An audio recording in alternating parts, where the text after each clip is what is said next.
नमस्कार मंडळी. आजच्या व्हिडिओमध्ये आपण ऐकणार आहोत चंपाषष्ठीची पवित्र आणि अतिशय रोचक कथा. ही कथा सुरू होते दोन बलाढ्य दैत्य बंधूंनी, मल्ल आणि माणिक. मंडळी, हे दोघे जन्मातः अत्यंत पराक्रमी होते.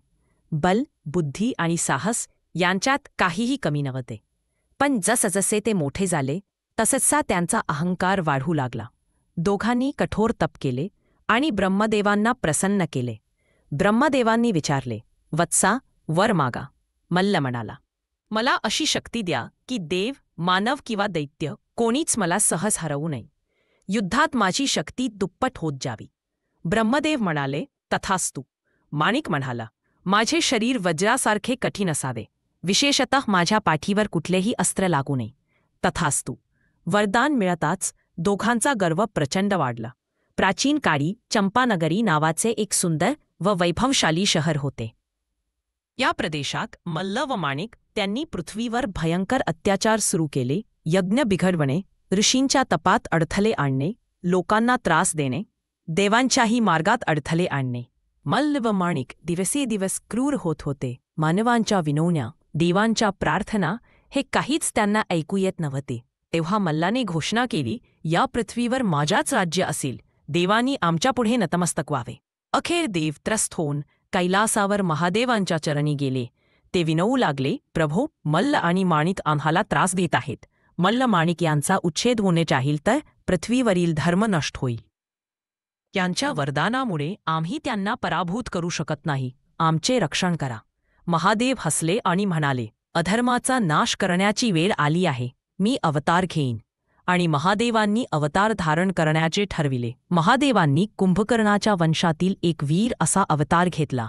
हा अवतार म्हणजे खांडेराव किंवा मल्हारी मार्तंड. त्यांच्या हातात खांडा, शस्त्र असल्याने त्यांना खांडेराया असे म्हणण्यात येते. या अवतारात देवांनी विविध रूपांत सहाय्य केले.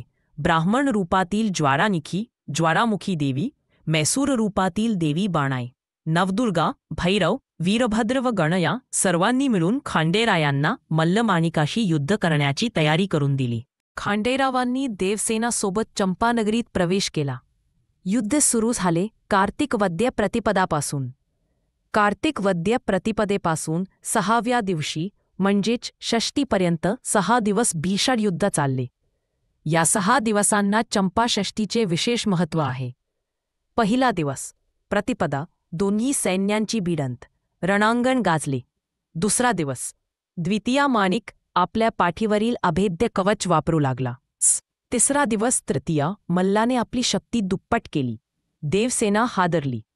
चौथा दिवस चतुर्थी, ज्वालामुखी देवी, वीरभद्र, गण सर्वांनी खांडेरायास मदत केली. पाचवा दिवस पंचमी, खांडेरायांनी माणिकाची कमजोरी शोधली. त्याच्या पाठीशिवाय बाकीचा भाग असुरक्षित होता. प्रचंड युद्धानंतर माणिकाचा वध झाला. 6वा दिवस षष्टी, हा निर्णायक दिवस. मल्लाने पूर्ण शक्ती एकत्र केली. पण शेवटी खांडेरायांच्या खांद्याचा घातक वार बसला आणि मल्लाचाही विनाश झाला. मरण्यापूर्वी मल्ला म्हणाला, प्रभू, माझा अहंकार माझा नाश ठरला, पण कृपा करून माझे नाव तुमच्या सेवेतील जयघोषात राहू द्या. खांडेरायांनी त्याची विनंती मान्य केली. म्हणून आजही आपण म्हणतो, येळकोट येळकोट जय मल्हार. युद्धानंतर शांतता परतली. मार्गशीर्ष शुद्ध षष्टी या दिवशी खांडोबाने राक्षस मणिमल्ल यांचा वध केला म्हणून हा उत्सव पाळला जातो.